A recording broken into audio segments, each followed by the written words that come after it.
Hi all, instrumental methods of analysis ആണ് നമ്മൾ പഠിക്കാൻ പോകുന്നത്. ഇനി സാധാരണ നമ്മൾ പഠിക്കുന്ന സിലബസിനകത്ത് തന്നിരിക്കുന്നത് കണ്ടക്ടോമെട്രി, പൊട്ടൻഷ്യോമെട്രി, UV വിസിബിൾ സ്പെക്ട്രോഫോട്ടോമീറ്റർ, ഇത്രയും കാര്യങ്ങളാണ്.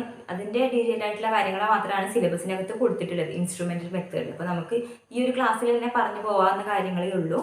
പിന്നെ പ്രീവിയസ് ഇയർ ക്വസ്റ്റ്യൻസ് അധികം ഒന്നും കണ്ടിട്ടില്ല. എനിക്ക് തോന്നുന്നത് ന്യൂ ടോപ്പിക് ആയിരിക്കണം, അതുകൊണ്ടായിരിക്കും പ്രീവിയസ് ഇയർ ക്വസ്റ്റ്യൻസിലൊന്നും അധികം കാണാത്തത്.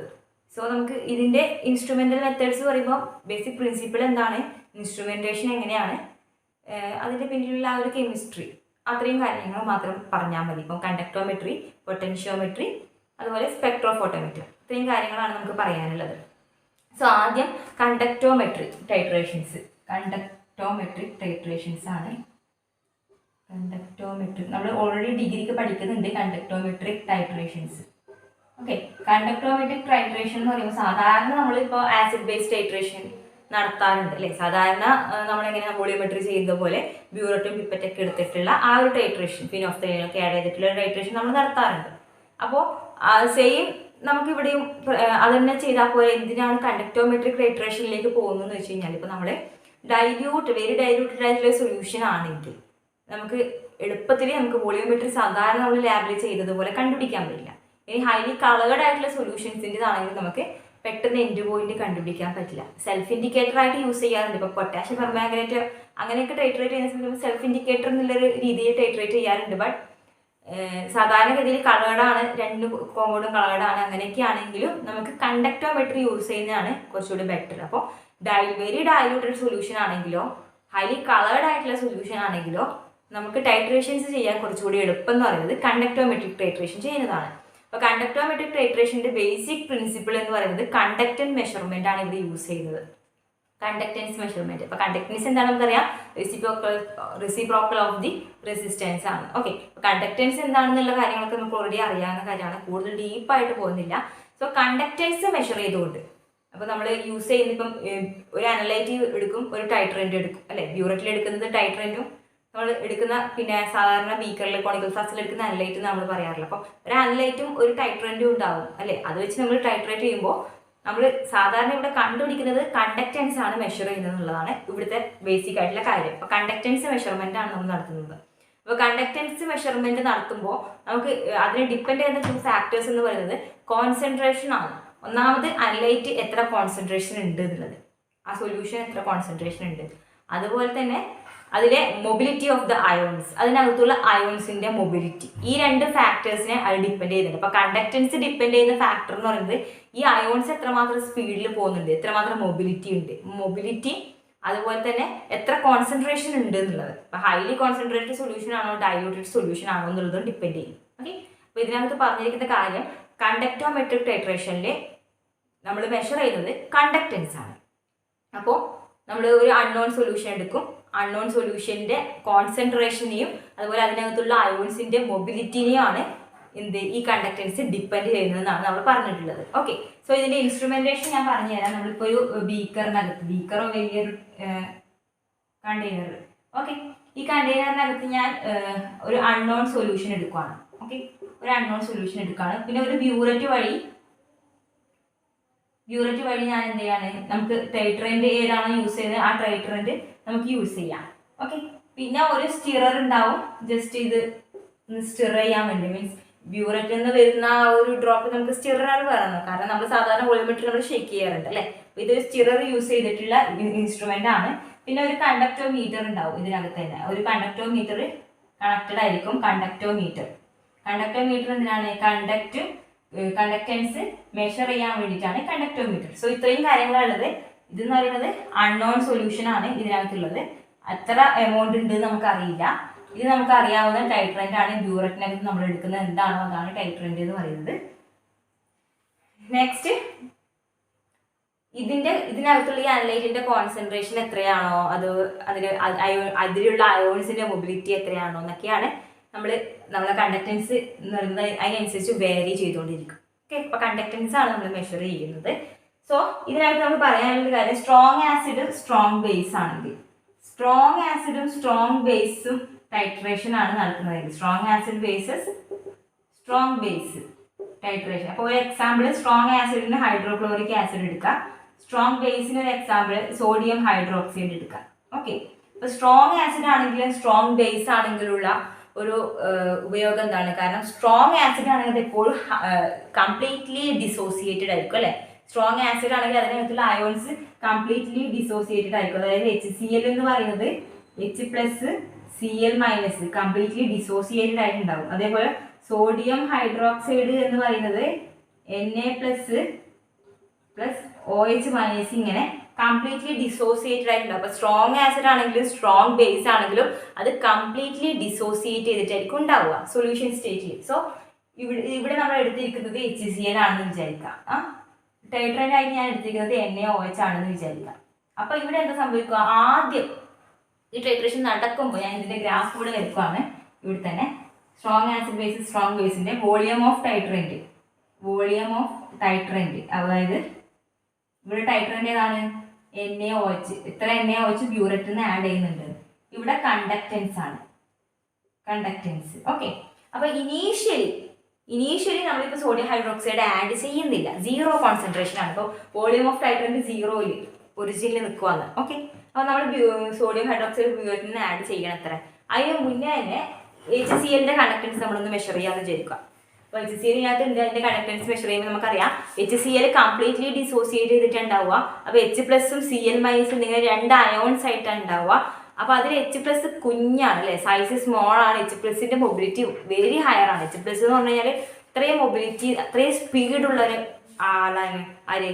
H+ അയോൺ എന്ന് പറയുന്നത്. അപ്പം അത്രയും സ്പീഡിൽ പോകുന്ന ഒരു അയോൺ ഉണ്ടാകുമ്പോൾ അതിന്റെ കണ്ടക്റ്റൻസും അത്രയും ഹയർ വാല്യൂ ആയിരിക്കും തരുക. അപ്പം അത്രയും ഫാസ്റ്റ് ആയിട്ട് മൂവ് ചെയ്യുന്ന ഒരാളാണ് H+. കാരണം കുഞ്ഞ് സൈസാണ് H+ അയോൺ, ഈസിലി മൂവ് ചെയ്യാൻ പറ്റും. അപ്പം അതിന്റെ കണ്ടക്റ്റൻസ് വെരി ഹൈ ആയിരിക്കും. സോ നമുക്ക് അതിന്റെ conductance initially volume NaOH add ചെയ്യാതിരിക്കുമ്പോൾ തന്നെ ഇതിന്റെ കണ്ടക്റ്റൻസ് നമുക്ക് കിട്ടുക. HClലുള്ള H+ന്റെ കണ്ടക്റ്റൻസ് വെരി ഹയർ ആയതുകൊണ്ട് ഒരു ഹയർ വാല്യൂ നമുക്ക് കിട്ടും. ഇനി ഞാനിപ്പോൾ ഒരു 2 ഡ്രോപ്പ് NaOH ആഡ് ചെയ്തെന്ന് ചോദിച്ചു.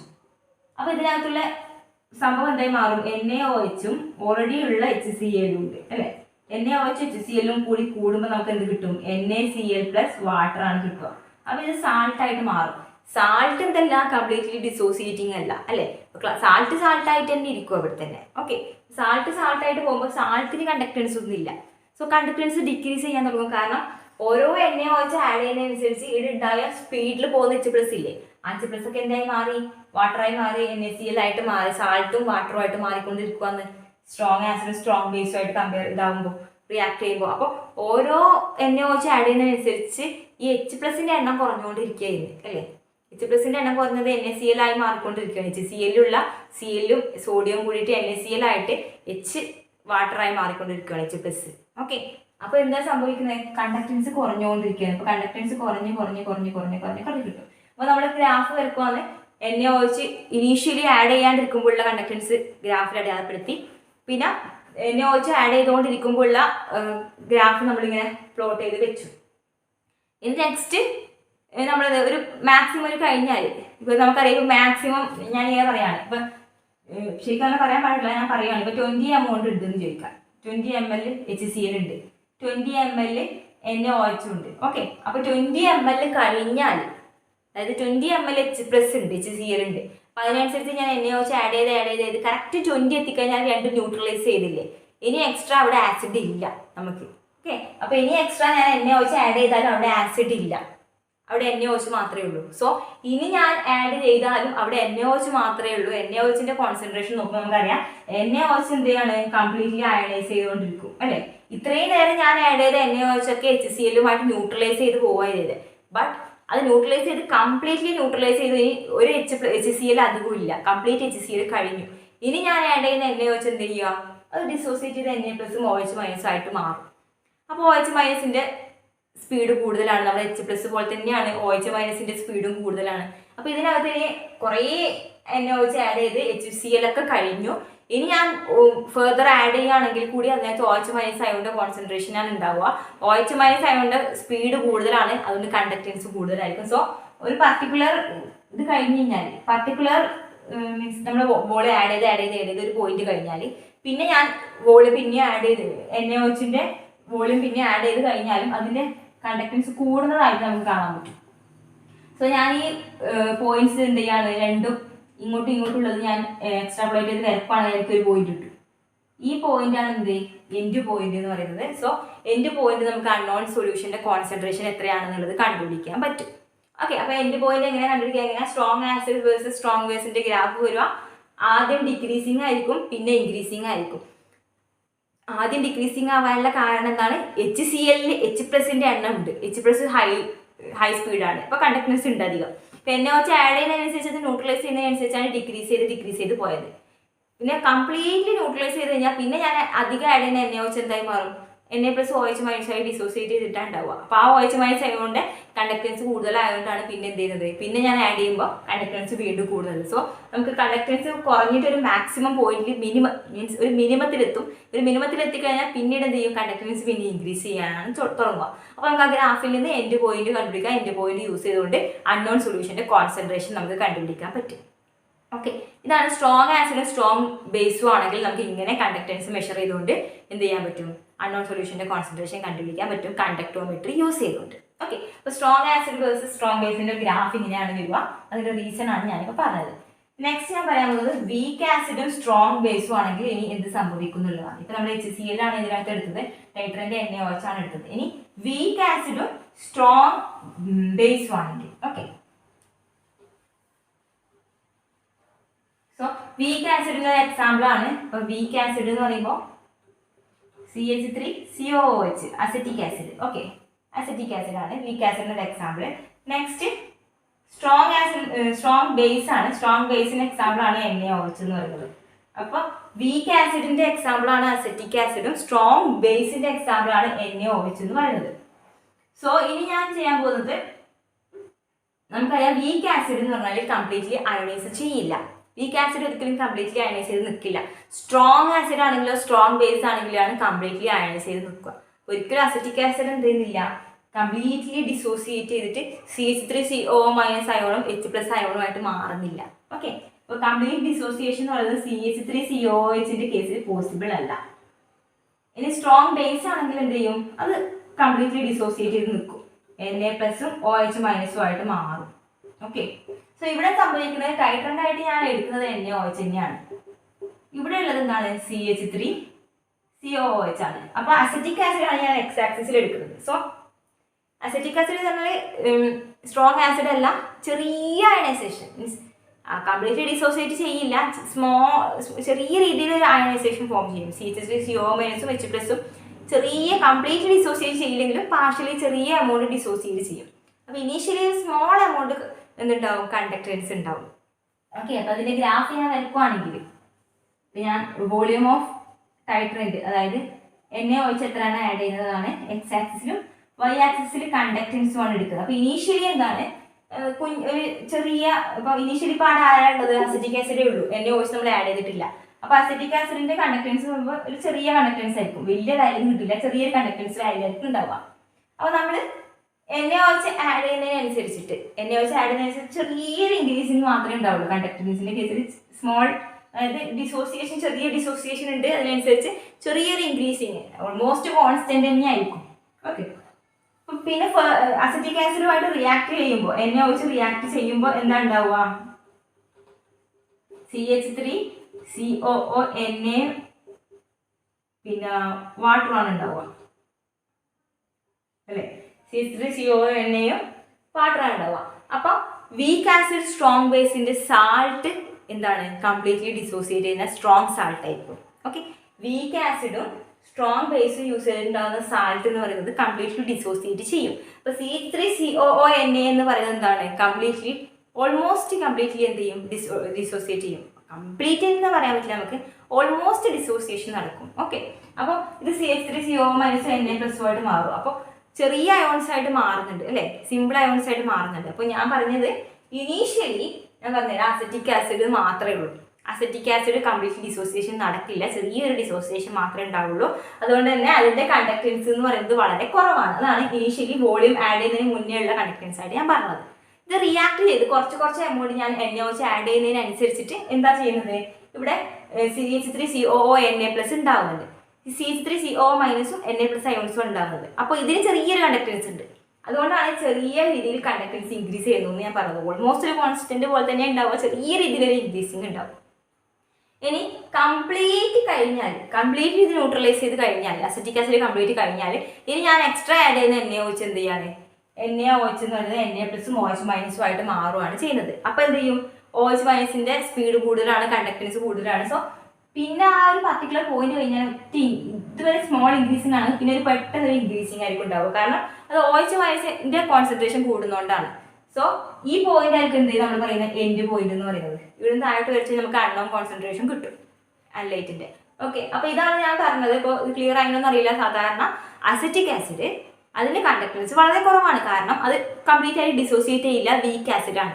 പക്ഷെ വീക്ക് ആസിഡും സ്ട്രോങ് ബേസും തമ്മിൽ റിയാക്ട് ചെയ്യുമ്പോൾ നമുക്ക് CH3CO Na+ സാൾട്ട് കിട്ടും. ഈ സാൾട്ടിലുള്ള അയോൺസ് കുറച്ചുകൂടെ ഡിസോസിയേറ്റ് ചെയ്യുന്നുണ്ട്, അയോൺസ് ആയിട്ട് തന്നെ നിൽക്കുന്നുണ്ട്. അതുകൊണ്ടാണ് ചെറിയ രീതിയിലൊരു കണ്ടക്ടൻസ് Na+ന്റെ മൂവ്മെന്റിലുള്ള കണ്ടക്ടൻസ് ആണ് ഇൻക്രീസ് ചെയ്യുന്നത്. സ്മോൾ എമൗണ്ട് NaOH ആഡ് ചെയ്യുന്നതിനനുസരിച്ച് ചെറിയൊരു ഇൻക്രീസിങ് ഉണ്ടാവും. ആ ഒരു എൻഡ് പോയിന്റ് എത്തിക്കഴിഞ്ഞാൽ, അതായത് കംപ്ലീറ്റ് അസറ്റിക് ആസിഡും യൂട്ടിലൈസ് ചെയ്ത് കഴിഞ്ഞാൽ പിന്നെ നമ്മൾ എക്സ്ട്രാ ആഡ് ചെയ്യുന്ന NaOH, ബ്യൂററ്റിൽ നിന്ന് ആഡ് ചെയ്യുന്ന NaOHൽ Na+ഉം OH- ആയിട്ട് ഡിസോസിയേറ്റ് ചെയ്യും. അതിലുള്ള OH- അതുകൊണ്ട് കണ്ടക്ടൻസ് ഇൻക്രീസിങ് ആയതുകൊണ്ടാണ് പിന്നെ ഇൻക്രീസിങ് ആണ്. സോ ഗ്രാഫ് കണ്ട് ഞാൻ ഇത് വീക്ക് ആസിഡ് സ്ട്രോങ് ബേസിന്റെ ഗ്രാഫാണ്. നേരത്തെ സ്ട്രോങ് ആസിഡ് സ്ട്രോങ് ബേസിന്റെ ഗ്രാഫാണ് V ഷേപ്പിൽ വന്നിട്ടുള്ളത്. ഓക്കെ, നെക്സ്റ്റ് എന്ന് പറയുന്നത് സ്ട്രോങ് ആസിഡ് വീക്ക് ബേസിന്റെ ഗ്രാഫാണ് വരക്കാൻ പോകുന്നത്. സ്ട്രോങ് ആസിഡും വീക്ക് ബേസും. സ്ട്രോങ് ആസിഡ് എന്ന് പറയുമ്പോൾ നമുക്ക് HCl തന്നെ എടുക്കാം.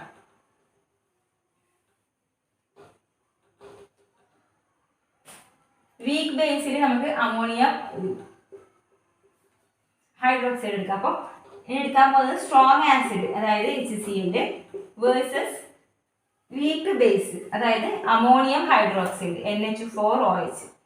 സോ ഇത് നമുക്ക് ഇനി ഈസിലി പറയാൻ പറ്റും ഇനി എന്താ നടക്കുക എന്നുള്ളത്. അപ്പോൾ ഇവിടുത്തെ കേസിൽ സ്ട്രോങ് ആസിഡ് HCl ആണ്. HCl നമ്മൾ ഇവിടെ എടുക്കും, ഈ കണ്ടെയ്നറിനകത്ത് എടുക്കും. ടൈട്രന്റ് ആയിട്ട് NH4OH ആണ് ആഡ് ചെയ്യുന്നത്. ഓക്കെ, ഇപ്പോൾ വോളിയം ഓഫ് NH4OH ആണ് ഇവിടെ നമ്മൾ എടുക്കേണ്ടത്, വോളിയം ഓഫ് NH4OH. അപ്പോൾ ഇനീഷ്യലി എന്താണ് ഇതിനകത്തുള്ളത്, HCl ആണ്. നമ്മൾ നേരത്തെ പറഞ്ഞിട്ടുണ്ട് HCl കംപ്ലീറ്റ് ഡിസോസിയേറ്റ് ചെയ്യും, സ്ട്രോങ് ആസിഡ് ആണ്. H+ഉം Cl- അയോൺ ആയിട്ട് മാറും. ഓക്കെ, അപ്പോൾ ഇനീഷ്യലി എന്ന് പറയുന്നത് അത്യാവശ്യം നല്ല കണ്ടക്ടൻസ് ഉണ്ടാവും.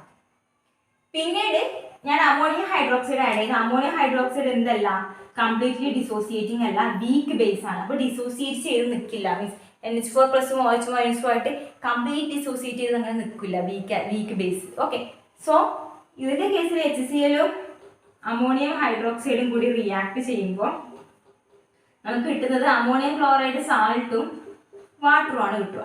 അമോണിയം ക്ലോറൈഡ് സാൾട്ടും വാട്ടറും.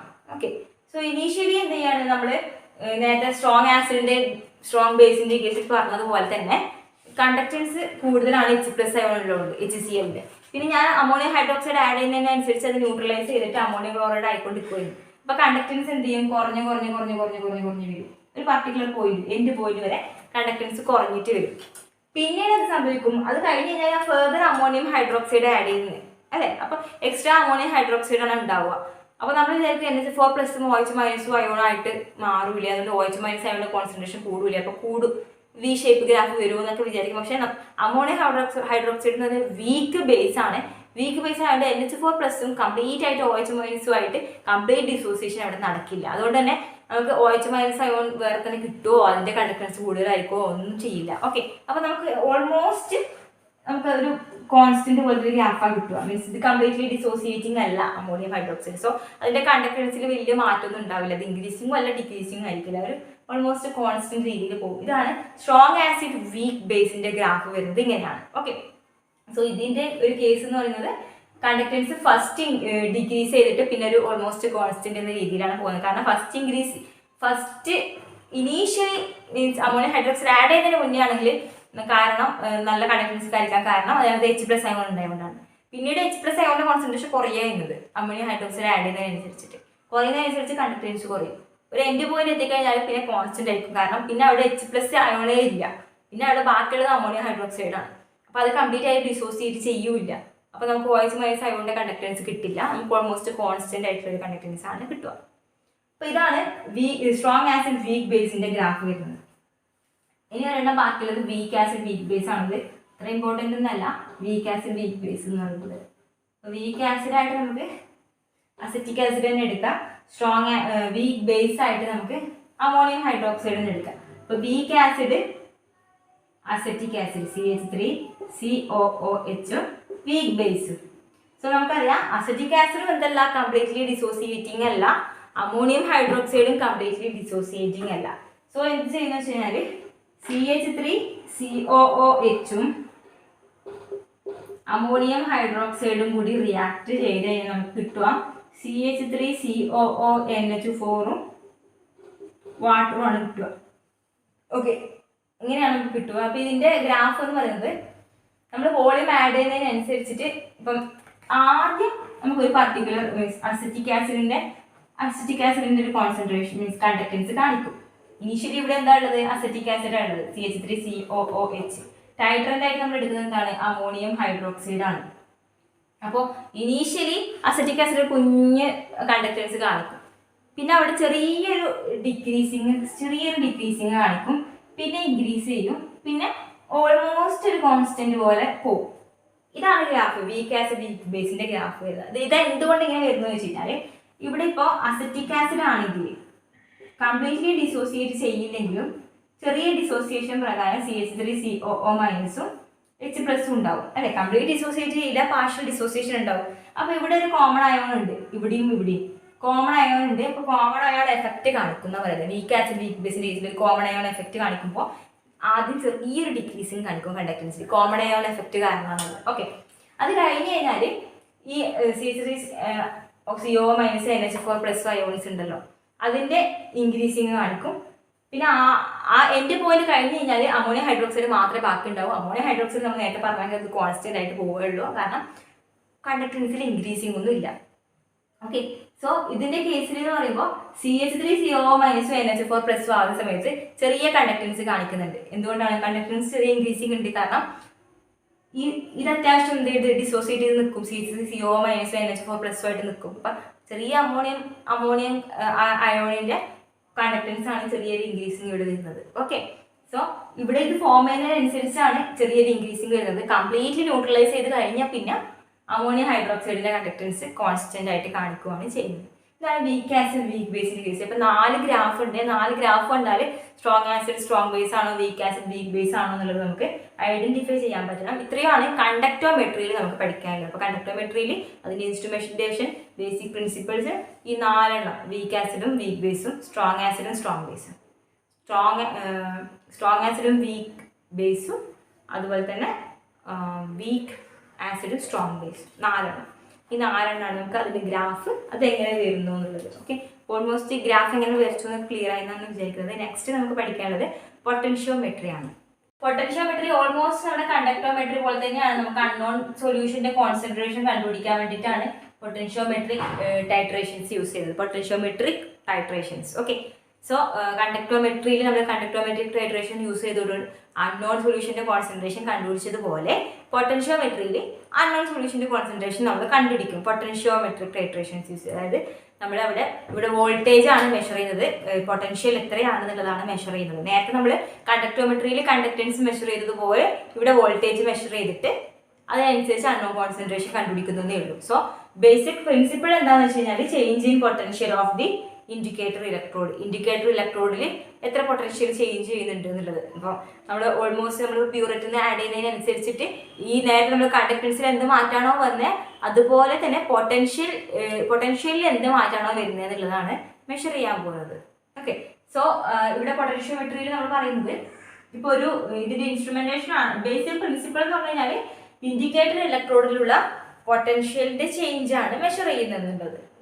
നേരത്തെ കണ്ടക്റ്റൻസ് മെഷർ ചെയ്തതുപോലെ ഇവിടെ ഒരു കണ്ടെയ്നറിനകത്ത് 2 ഇലക്ട്രോഡ് വരും. ഓക്കെ, ഓൾമോസ്റ്റ് 2 ഇലക്ട്രോഡ് വരക്കുവാണ്. ഈ 2 ഇലക്ട്രോഡ് വോൾട്ട്മീറ്ററുമായിട്ട് കണക്ട് ചെയ്തിട്ടുണ്ടാവും. പിന്നെ ബ്യൂററ്റിൽ നിന്ന് ടൈട്രന്റ് വരുന്ന രീതിയിൽ ഇപ്പോൾ ഇവിടെ നമ്മൾ അൺനോൺ സൊല്യൂഷൻ നമ്മൾ ഇവിടെ എടുത്തിട്ടുണ്ടാവും. ഓക്കെ, ഇങ്ങനെ ഉണ്ടാവും. അപ്പോൾ ഈ ആസിഡ് ബേസ്ഡ് ടൈട്രേഷൻ ആണെങ്കിലോ oxidation reduction means redox titration ആണെങ്കിലോ ഒക്കെ യൂസ് ചെയ്യാം പൊട്ടൻഷ്യോമെട്രി. അതായത് ആസിഡ് ബേസ് ആണെങ്കിൽ നമ്മളിപ്പോൾ ഇവിടെ ആസിഡും ഇതിൽ ബേസും ആണ് എടുക്കുന്നത് വിചാരിക്കുക. ഇനിയിപ്പോൾ മീൻസ് എന്താണ് റിഡോക്സ് ടൈട്രേഷൻ ആണെങ്കിൽ, റിഡോക്സ് ആണെങ്കിൽ ഇപ്പോൾ ഓക്സിഡൈസിങ്ങും റിഡ്യൂസിങ് ആയിട്ടുള്ള രണ്ട് കോമ്പൗണ്ട്സ് എടുക്കുവാണെങ്കിൽ, സൊല്യൂഷൻസ് എടുക്കുവാണെങ്കിൽ റിഡോക്സ് ടൈട്രേഷൻ നടത്താവുന്നതാണ് ഇവിടെ. ഓക്കെ, സോ ഇപ്പോൾ രണ്ട് സൊല്യൂഷൻസ് ഇവിടെ എടുത്തു, രണ്ട് ഇലക്ട്രോഡ് ഉണ്ട്. ഒന്നാമത്തത് ഇൻഡിക്കേറ്റർ ഇലക്ട്രോഡാണ്, ഇൻഡിക്കേറ്റർ ഇലക്ട്രോഡും പിന്നെ രണ്ടാമത്തത് റെഫറൻസ് ഇലക്ട്രോഡും ആണ്. ഇൻഡിക്കേറ്റർ ഇലക്ട്രോഡും റെഫറൻസ് ഇലക്ട്രോഡും തമ്മിലുള്ള വ്യത്യാസം എന്താ വെച്ച് കഴിഞ്ഞാൽ റെഫറൻസ് ഇലക്ട്രോഡിൽ പൊട്ടൻഷ്യൽ കോൺസ്റ്റന്റ് ആയിരിക്കും. ഓക്കെ, റെഫറൻസ് ഇലക്ട്രോഡിൽ പൊട്ടൻഷ്യൽ കോൺസ്റ്റന്റ് ആയിരിക്കും, വേരിയിങ് അല്ല. ഓക്കെ, അതുപോലെ തന്നെ independent of the concentration of the analyte, അനലൈറ്റിന്റെ കോൺസെൻട്രേഷനെ ഡിപ്പെൻഡ് ചെയ്യുന്നില്ല. ഇപ്പൊ റെഫറൻസ് ഇലക്ട്രോഡിന്റെ കേസിൽ റെഫറൻസ് ഇലക്ട്രോഡിന്റെ വോൾട്ടേജ് കോൺസ്റ്റന്റ് ആയിരിക്കും, അത് ഈ അനലൈറ്റിന്റെ കോൺസെൻട്രേഷനെ ഒട്ടും ഡിപ്പെൻഡ് ചെയ്യുന്നില്ല എന്നുള്ളതാണ്. ഇനി റെഫറൻസ് ആയിട്ട് നമ്മൾ സാധാരണ യൂസ് ചെയ്യാറുള്ളത് ഇപ്പോൾ ഹൈഡ്രജൻ ഇലക്ട്രോഡ്, കലോമൽ ഇലക്ട്രോഡ്, അങ്ങനത്തെ ഇലക്ട്രോഡ്സ് ഒക്കെ ഉണ്ട്. അതൊക്കെയാണ് നമ്മൾ സാധാരണ റെഫറൻസ് ആയിട്ട് യൂസ് ചെയ്യാറ്. പിന്നെ ഇൻഡിക്കേറ്റർ ഇലക്ട്രോഡ് എന്ന് പറഞ്ഞു കഴിഞ്ഞാൽ അതിന്റെ അത് മാറിക്കൊണ്ടിരിക്കും, അതിന്റെ പൊട്ടൻഷ്യൽ മാറിക്കൊണ്ടിരിക്കും. അതിന്റെ പൊട്ടൻഷ്യൽ മാറുന്നതിനനുസരിച്ചാണ് നമ്മൾ എന്ത് ചെയ്യുന്നത്, ഗ്രാഫ് പ്ലോട്ട് ചെയ്തിട്ട് അതിനനുസരിച്ച് നമ്മൾ കണ്ടുപിടിക്കുന്നത്, അൺനോൺ കോൺസെൻട്രേഷൻ കണ്ടുപിടിക്കുന്നത്. ഓക്കെ, സോ ഇൻഡിക്കേറ്റർ ഇലക്ട്രോഡിന്റെ പൊട്ടൻഷ്യൽ വാരി ചെയ്തുകൊണ്ടിരിക്കും. അപ്പൊ അതാണ് നമ്മുടെ പ്രിൻസിപ്പിൾ തന്നെ, നമ്മൾ change in potential of the indicator ഇലക്ട്രോഡാണ് നമ്മൾ കണ്ടുപിടിക്കുന്നത്. ഓക്കെ, സോ ഇവിടുത്തെ കേസിൽ ഞാൻ പറയാൻ ഒരു റിഡോക്സ് ടൈട്രേഷൻ ആണ് വിചാരിക്കുക. ഇവിടെ അമോണിയം സിറിക് നൈട്രേറ്റ്, അതായത് സീറിയത്തിന്റെ, അമോണിയം സിറിക് നൈട്രേറ്റിൽ സീറിയത്തിന്റെ ഒരു സൊല്യൂഷൻ ആണ് ഞാൻ എടുത്തിട്ടുള്ളത്. അമോണിയം സിറിക് നൈട്രേറ്റ് എന്ന് പറഞ്ഞാൽ സീറിയത്തിന്റെ ഒരു സാൾട്ട് സൊല്യൂഷൻ ആണ്.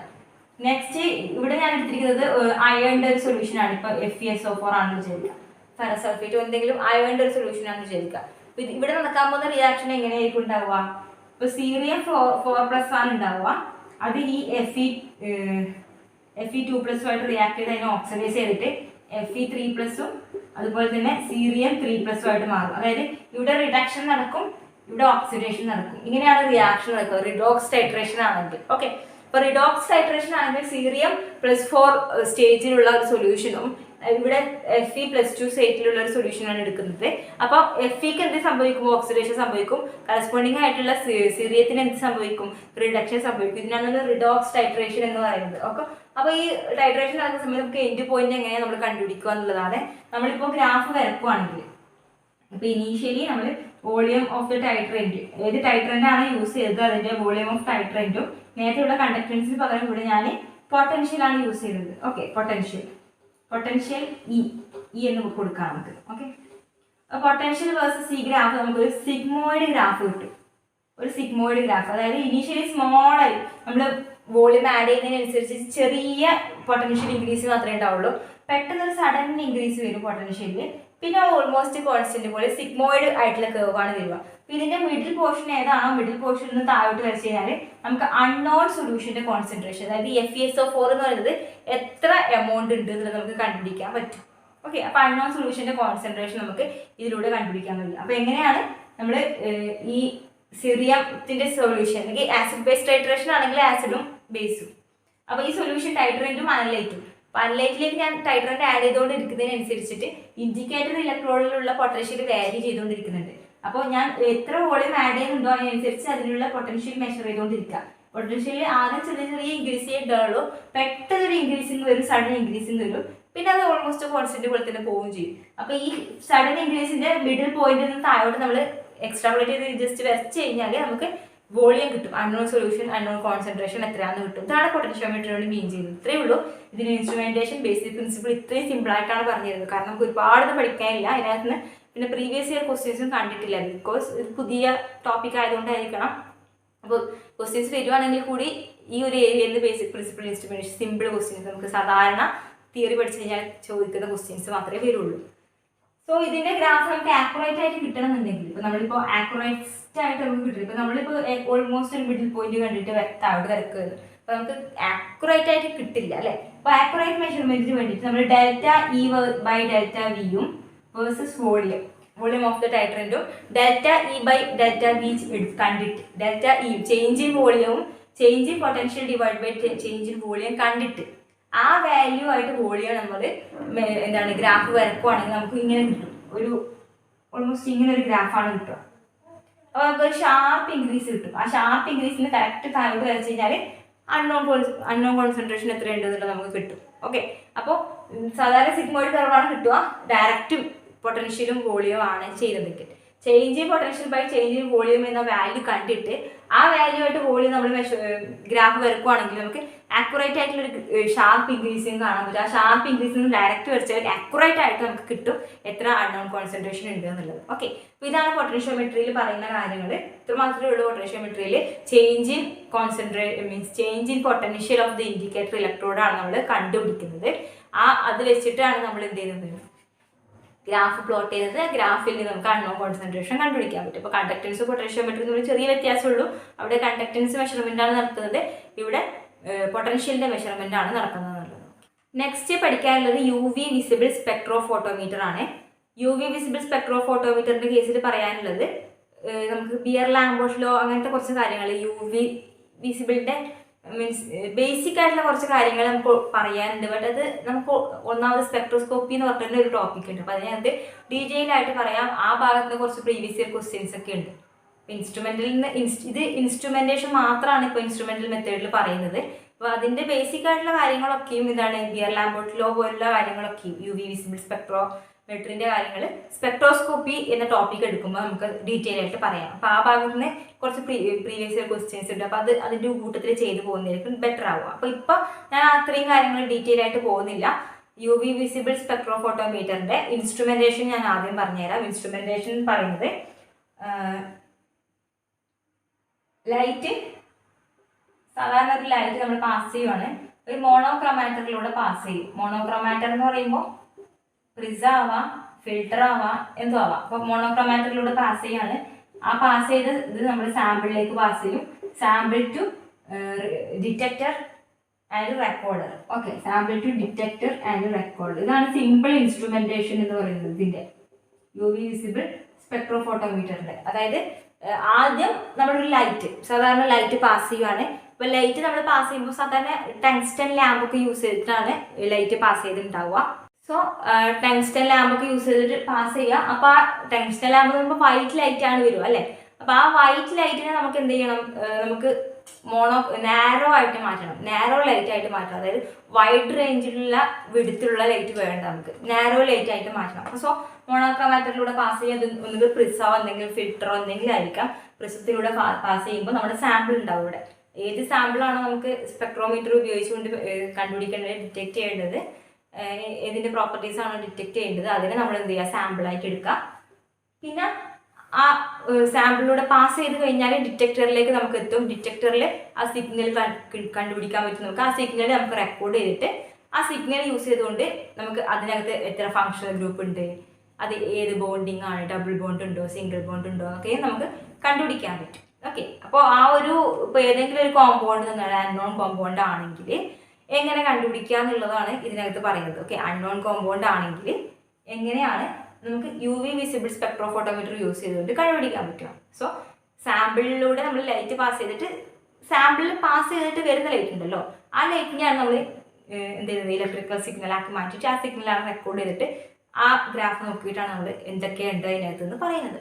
സോ ഇതിൻ്റെ ബേസിക് പ്രിൻസിപ്പിൾ എന്ന് പറഞ്ഞാൽ ഒരു ബീം ഓഫ് ലൈറ്റ്, അതായത് ഒരു UV ലൈറ്റ് പാസ് ചെയ്യുന്നു, UV ലൈറ്റ് ആണ്. UV ലൈറ്റ് നമ്മൾ എന്ത് ചെയ്യണം, സാമ്പിളിലൂടെ പാസ് ചെയ്യുമ്പോൾ അവിടെ എന്ത് സംഭവിക്കുന്നു എന്നുള്ളതാണ് അതിൻ്റെ ഇത് പ്രിൻസിപ്പിൾ. അതായത് ഇപ്പോൾ സിമ്പിളായിട്ട് പറയുകയാണെങ്കിൽ രണ്ട് എനർജി ലെവൽ ഉണ്ടാവും, ഗ്രൗണ്ട് സ്റ്റേറ്റും എക്സൈറ്റഡ് സ്റ്റേറ്റും. അപ്പോൾ ഗ്രൗണ്ട് സ്റ്റേറ്റ് ഇപ്പം ഞാനൊരു UV ലൈറ്റ് പാസ് ചെയ്തു സാമ്പിളിലൂടെ. അപ്പോൾ സാമ്പിളിലുള്ള ഇലക്ട്രോൺസിൻ്റെ ട്രാൻസിഷൻ നടക്കും. ഇലക്ട്രോൺ ട്രാൻസിഷൻ നടന്നിട്ട് എന്ത് ചെയ്യും, ഗ്രൗണ്ട് സ്റ്റേറ്റിൽ നിന്ന് എക്സൈറ്റഡ് സ്റ്റേറ്റിലേക്ക് പോകും.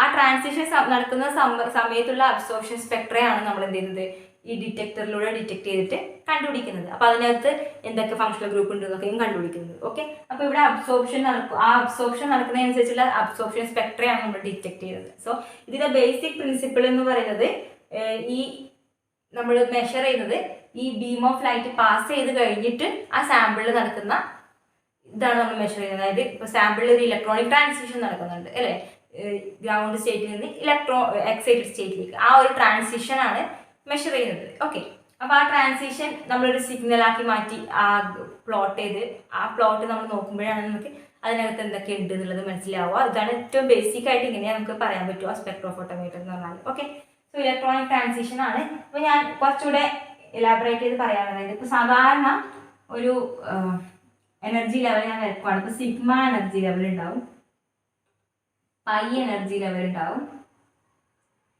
നോൺ ബോണ്ടിങ് ഉണ്ടാവും, പൈ സ്റ്റാർ ഉണ്ടാവും, സിഗ്മ സ്റ്റാർ ഉണ്ടാവും. ഇത്രയും എനർജി ലെവൽസ് ഉണ്ടാവും അല്ലേ? ഇത്രയും എനർജി ലെവൽസ് ഉണ്ടാവും. സോ ഈ എനർജി ലെവൽസിന്റെ ട്രാൻസിഷൻ നമുക്ക് പറയാം. അതായത് ഇപ്പോൾ ഞാൻ പറയാണ്, ഇപ്പോൾ ഒരു സിംഗിൾ ബോണ്ട് കാർബൺ ഹൈഡ്രജൻ അല്ലെങ്കിൽ കാർബൺ സിഗ്മ ബോണ്ട്സ് ആണെങ്കിൽ, ഇപ്പോൾ കാർബൺ ഹൈഡ്രജൻ കാർബൺ ഒക്കെ സിഗ്മ ബോണ്ടാണ് ഉള്ളതെങ്കിൽ അവിടെ നടക്കുന്ന ട്രാൻസിഷൻ എന്ന് പറയുന്നത് sigma to sigma star transition ആണ് നടക്കുക അല്ലേ? കാരണം സിഗ്മ ബോണ്ടാണ് ഇവിടെ ഉള്ളത്. അപ്പോൾ ഗ്രൗണ്ട് സ്റ്റേറ്റിലുള്ള സിഗ്മ മുതൽ എക്സൈറ്റഡ് സ്റ്റേറ്റിലേക്കുള്ള സിഗ്മയിലേക്കുള്ള ട്രാൻസിഷൻ ആണ് നടക്കുക.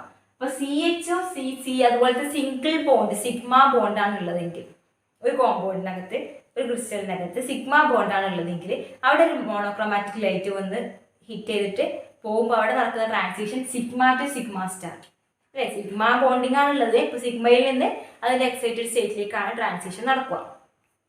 ഇനി രണ്ടാമത്തെ കേസ് എന്ന് പറഞ്ഞാൽ കാർബൺ ഓക്സിജൻ, അതായത് ഹെട്രോ ആറ്റം. ഇപ്പോൾ കാർബൺ ഹൈഡ്രജനും അല്ലാതെ വേറെ ഏതെങ്കിലും ആറ്റാണ്. ഇപ്പോൾ കാർബൺ ഓക്സിജൻ ആവാം, കാർബൺ നൈട്രജൻ. ഹെട്രോ ആറ്റത്തിന്റെ സിംഗിൾ ബോണ്ടിങ് ആണെങ്കിൽ അവിടെ നടക്കുക N to sigma star transition ആയിരിക്കും. ഈ നോൺ ബോണ്ടിങ്ങിൽ നിന്ന് സിഗ്മ സ്റ്റാറിലേക്കുള്ള ട്രാൻസിഷൻ ആയിരിക്കും അവിടെ നടക്കുക. ഹെട്രോ ആറ്റം ആണെങ്കിൽ, അതായത് കാർബൺ വിത്ത് കാർബണോ കാർബൺ വിത്ത് ഹൈഡ്രജനോ അല്ലാതെ വേറെ ഏതെങ്കിലും ഹെട്രോ ആറ്റം ആണെങ്കിൽ, സിംഗിൾ ബോണ്ട് ഉണ്ടെങ്കിൽ, വേറെ ഏതെങ്കിലും ഹെട്രോ ആറ്റം ആയിട്ട് സിംഗിൾ ബോണ്ട് ആണെങ്കിൽ N to sigma star transition ആണ് അവിടെ നടക്കുക. കാരണം അവിടെ ലോൺ പെയർ ഉണ്ടായതുകൊണ്ടാണ് നമ്മൾ N ടു സിഗ്മ സ്റ്റാർ എന്ന് നമ്മൾ പറയുന്നത്. Okay, so non bonding to sigma star transition ആണ് നടക്കുക. ഇനി pi to pi star transition എപ്പോഴാണ് നടക്കുക എന്നുള്ളത്. Pi to pi star transition നടക്കുക കാർബൺ ഡബിൾ ബോണ്ടോ കാർബൺ ഓക്സിജൻ ഡബിൾ ബോണ്ടോ ഉണ്ടെങ്കിലാണ് pi to pi star transition നടക്കുക. അതായത് കാർബണായിട്ടിന്റെ ഡബിൾ ബോണ്ട് ഉണ്ടെങ്കിലോ വേറെ ഏതെങ്കിലും ഹെട്രോയിറ്റ് ആയിട്ട് ഡബിൾ ബോണ്ട് ഉണ്ടെങ്കിലോ ആയിക്കോട്ടെ, നമുക്ക് pi to pi star transition നടക്കും. കാരണം ഡബിൾ ബോണ്ടിങ് ഉണ്ടല്ലോ, അപ്പോൾ pi to pi star transition നടക്കാനുള്ള പോസിബിലിറ്റി ഉണ്ട്. ഇനി വേറെ പോസിബിലിറ്റി എന്ന് പറയുന്നത് N ടു പൈ സ്റ്റാർ ആണ്. N to pi star transition എപ്പോഴാണ് നടക്കുക എന്ന് പറഞ്ഞു കഴിഞ്ഞാൽ കാർബൺ ഓക്സിജൻ ഡബിൾ ബോണ്ട് തന്നെ ആണെങ്കിലും, ഇവിടെയാണെങ്കിലും അതുപോലെ കാർബൺ സൾഫർ ഏതെങ്കിലും ഹെട്രോ ആറ്റോ ആയിട്ട് ഡബിൾ ബോണ്ട് ഉണ്ടെങ്കിൽ നമുക്ക് N ടു പൈ സ്റ്റാർ നടക്കും. ഓക്കെ, അപ്പോൾ ഈ രണ്ട് കേസിൽ ചെറിയ കൺഫ്യൂഷൻ ഉണ്ടാവും. അതായത് രണ്ട് ഡബിൾ ബോണ്ടിങ് ആണ്. ഇവിടെ ഹെട്രോ ആറ്റം മാത്രമാണെങ്കിലാണ് N ടു പൈ സ്റ്റാർ നടക്കുക. ഇവിടെ ഹെട്രോ ആറ്റം ആണെങ്കിലോ അതുപോലെ കാർബൺ ആണെങ്കിലോ നമുക്ക് എന്ത് കിട്ടും? Pi to pi star transition നടക്കും. അപ്പോൾ നാലാമത്തെ ട്രാൻസിഷൻ എന്ന് പറയുന്നത് N to pi star transition ആണ്. അപ്പോൾ നമുക്ക് ഇതിൽ ചില കാര്യങ്ങൾ മനസ്സിലാവും. ഇവിടെ ചെറിയ കൺഫ്യൂഷൻ ഉണ്ടാവും. രണ്ട് ഡബിൾ ബോണ്ടാണ്, കാർബണും എന്തെങ്കിലും ഹെട്രോ ആറ്റം ആയിട്ട് മാത്രമാണ് ഡബിൾ ബോണ്ടിങ് എങ്കിൽ N ടു പൈ സ്റ്റാർ മാത്രമേ കാണിക്കുള്ളൂ, ഇത് കാണിക്കില്ല കേട്ടോ. സോ 4 ടൈപ്പ് ട്രാൻസിഷൻ ആണ് നടക്കുക. അപ്പോൾ type of U visible transition എന്ന് പറയുന്നത്, ഇലക്ട്രോണിക് ട്രാൻസിഷൻ എന്ന് പറയുന്നത് 4 തരത്തിലാണ് ഇലക്ട്രോണിക് ട്രാൻസിഷൻ നടക്കുക. ഒന്നുകിൽ സിംഗിൾ സിഗ്മ ബോണ്ടിങ് മാത്രമാണ് ഉള്ളതെങ്കിൽ സിഗ്മ ടു സിഗ്മ സ്റ്റാർ. ഇനി ഹെട്രോ ആറ്റം ആയിട്ടാണ് സിഗ്മ ബോണ്ടിങ് എങ്കിൽ N to sigma star transition നടക്കും. ഡബിൾ ബോണ്ട് ഉള്ള എലമെന്റ്സിന്റെ ഒക്കെയും പൈ ടു പൈ സ്റ്റാർ നടക്കും. അതിൽ തന്നെ ഹെട്രോ ആറ്റംസുമായിട്ട് കമ്പൈൻ ചെയ്തിട്ടാണെങ്കിൽ N ടു പൈ സ്റ്റാർ നടക്കും. സോ ഇതിന്റെ എനർജി ഇൻക്രീസിങ് ഓർഡർ എങ്ങനെയായിരിക്കും? സിഗ്മ സ്റ്റാറിനാണ് ഏറ്റവും എനർജി കൂടുതലുള്ളത് അല്ലേ? കാരണം ഇത്രയും എനർജി ഉണ്ട്. അത് കഴിഞ്ഞാൽ എനർജി കൂടുതലുള്ളത് N ടു സിഗ്മ സ്റ്റാറിനാണ്. അത് കഴിഞ്ഞാൽ എനർജി കൂടുതലുള്ളത് പൈ ടു പൈ സ്റ്റാറിനും, അത് കഴിഞ്ഞാൽ N ടു പൈ സ്റ്റാറിനും ആണ്. അപ്പൊ എനർജിന്റെ ഓർഡർ ഒന്ന് പഠിച്ചു നോക്കുക, ചിലപ്പോൾ ഇത് ചോദിക്കാൻ ചാൻസ് ഉണ്ട്. So sigma to sigma star ആണ് ഹയസ്റ്റ് എനർജി വരിക.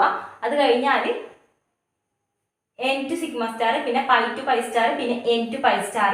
ഇതാണ് എനർജീന്റെ ഓർഡർ വരിക.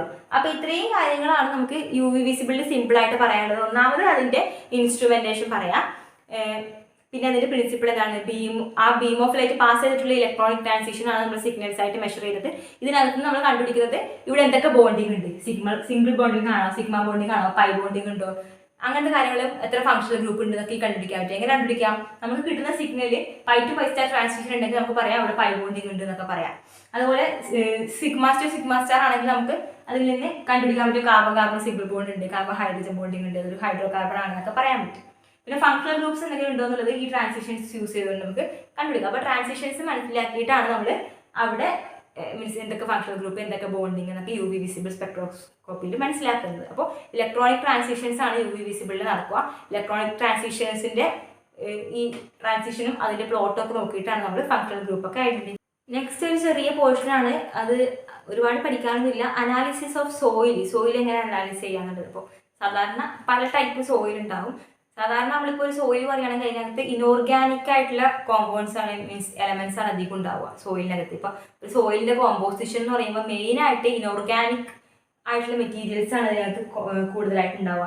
ഇനോർഗാനിക് എന്ന് പറയുമ്പോൾ അലുമിനിയം, കാൽഷ്യം, പൊട്ടാഷ്യം, സോഡിയം അങ്ങനത്തെ എലമെന്റ്സിന്റെ കോമ്പോസിഷൻ ആണ് കൂടുതൽ ഉണ്ടാവുക.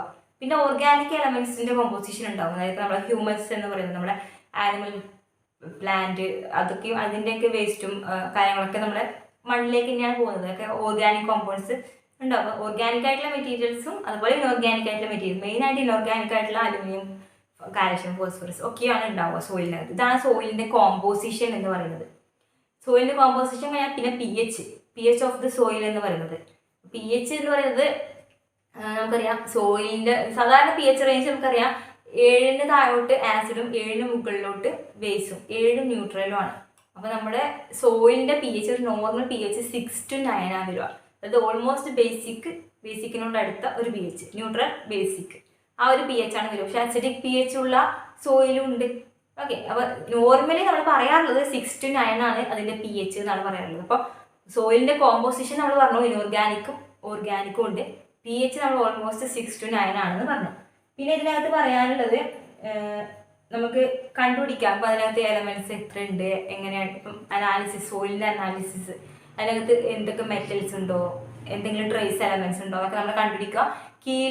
കീലേഷൻ ടൈട്രേഷൻ ചെയ്താൽ മതി. ഓക്കെ, അപ്പോൾ കീലേഷൻ എങ്ങനെ ചെയ്യാന്ന് വെച്ചാൽ EDTA ടൈട്രേഷൻസ് ആണ് നമ്മൾ കൂടുതലായിട്ട് നമ്മുടെ അനലിറ്റിക്കലിൽ പഠിക്കും. ഇപ്പോൾ EDTA എഥിലീൻ ഡയാമിൻ ടെട്രാസിറ്റിക് ആസിഡ് അതൊരു കീലേറ്റിംഗ് ലിഗാൻഡ് ആണ്. റിംഗിലേക്ക് സ്ട്രക്ചറുള്ള ലിഗാൻഡ് ആണ്, കീലേറ്റിംഗ് ലിഗാൻഡ് ആണ് എഥിലീൻ ഡയാമിൻ ടെട്രാസിറ്റിക് ആസിഡ്. അപ്പോൾ കീലേറ്റിംഗ് ലിഗാൻഡിന്റെ പ്രസൻസിൽ കീലേറ്റിംഗ് ലിഗാൻഡ് പെട്ടെന്ന് കാൽഷ്യം ആയിട്ടും മെഗ്നീഷ്യം ആയിട്ടൊക്കെ എന്ത് ചെയ്യും, സ്റ്റേബിൾ കോംപ്ലക്സ് ഫോം ചെയ്യും EDTA. ഓക്കെ, അപ്പോൾ നമ്മുടെ മണ്ണിനകത്ത് ഇതൊക്കെ ഉണ്ടെങ്കിൽ എലമെന്റ്സ്, കാൽഷ്യം, ഇതൊക്കെ ഉണ്ടെങ്കിൽ സ്റ്റേബിൾ ആയിട്ടുള്ള EDTA കോംപ്ലക്സ്. അപ്പോൾ കോംപ്ലക്സോമെട്രിക് ടൈട്രേഷൻസ് നടത്തി കഴിഞ്ഞാൽ ഈസി ആയിട്ട് നമുക്ക് മനസ്സിലാവും ആ മണ്ണിനകത്ത് ഏത് മെറ്റൽ ഉണ്ടെന്നുള്ളത്. അപ്പോൾ നമ്മൾ എടുക്കുന്നത് ഇപ്പോൾ EDTA ആണെങ്കിൽ നമുക്ക് മനസ്സിലാവും എഥിലീൻ ഡയാമിൻ എന്ന് പറഞ്ഞിട്ടുള്ള കീലേറ്റിംഗ് ലിഗാൻഡാണ് എടുക്കുന്നതെങ്കിൽ, എഥിലീൻ ഡയാമിൻ മാത്രമാണ് എടുക്കുന്നതെങ്കിൽ നമുക്ക് നിക്കലിന്റെ പ്രസൻസ് ഒക്കെ മനസ്സിലാക്കാൻ പറ്റും. അപ്പോൾ അങ്ങനെ നമുക്ക് കോംപ്ലക്സോമെട്രിക് ടൈട്രേഷൻസ് വഴി നമുക്ക് സോയിലിനകത്തുള്ള ട്രേസ് എലമെന്റ്സ് ഒക്കെ നമുക്ക് എന്ത് ചെയ്യാൻ പറ്റും, കണ്ടുപിടിക്കാൻ പറ്റും എന്നാണ് പറയുന്നത്. ഓക്കെ, അപ്പോൾ അതിനകത്ത് അത്രമാത്രമേ പറയാനുള്ളൂ. കോംപ്ലക്സോമെട്രിക് ടൈട്രേഷൻസ് എന്താണെന്നൊക്കെ ഉള്ളത് നമ്മൾ എന്ത് ചെയ്യും, ഡീറ്റെയിൽ ആയിട്ട് അനലിറ്റിക്കൽ കെമിസ്ട്രീൻ്റെ ക്ലാസ് വരുന്നുണ്ട്. അപ്പോൾ അതിനകത്ത് EDTA കാര്യവും കോംപ്ലക്സോമെട്രിക് ടൈട്രേഷൻസും ഡീറ്റെയിൽ ആയിട്ട് പറയുന്നുണ്ട്. അപ്പോൾ അതിവിടെ പറയുന്നില്ല, രണ്ടും ക്ലബ് ചെയ്ത് പഠിച്ചാൽ മതി നിങ്ങൾ. അപ്പോൾ സോയിൽ അനാലിസിസ് നടത്തുക എങ്ങനെയാണ്, സോയിലിൻ്റെ കോമ്പോസിഷൻ pH ഇങ്ങനെയാണ് അനാലിസിസ് നടത്തുക. സാധാരണ ഇതേപോലെ തന്നെയാണ്. സോയിലുള്ള ഏതെങ്കിലും മെറ്റലിനെ കണ്ടുപിടിക്കണമെങ്കിൽ അതുമായി സ്റ്റേബിൾ കോംപ്ലക്സ് ഫോം ചെയ്യുന്ന ലിഗാൻഡിൻ്റെ ആയിട്ട് നമ്മൾ കോംപ്ലക്സോമെട്രിക് ടൈട്രേഷൻസ് നടത്തിയിട്ടാണ് നമ്മൾ എന്ത് ചെയ്യുക, കണ്ടുപിടിക്കുക. ഇത്രയും കാര്യങ്ങൾ മാത്രമേ ഉള്ളൂ ഇൻസ്ട്രുമെൻ്റൽ മെത്തേഡ്സ് നമുക്ക് പഠിക്കാനുള്ളത്. PYQs ഒന്നും നമുക്ക് അവൈലബിൾ അല്ല, മീൻസ് പുതിയ ടോപ്പിക് ആയതുകൊണ്ടായിരിക്കണം. പിന്നെ 2-3 പ്രീവിയസ് ഇയർ ക്വസ്റ്റ്യൻസ് നോക്കിയപ്പോഴും ഈ ഭാഗത്തും ക്വസ്റ്റ്യൻസ് കണ്ടിട്ടില്ല, മീൻസ് പുതിയ ക്വസ്റ്റ്യൻസ് ചിലപ്പോൾ വരുമായിരിക്കും. സോ നമുക്ക് എക്സ്പെക്ട് ചെയ്യാൻ ചെറിയ ടോപ്പിക്കാണ്, ചെറിയ തിയറി മാത്രമുള്ള പോർഷൻസ് ആണ്. അപ്പോൾ ജസ്റ്റ് പഠിച്ച് വെച്ച് മനസ്സിലാക്കി വെച്ചാൽ മാത്രമാണ്.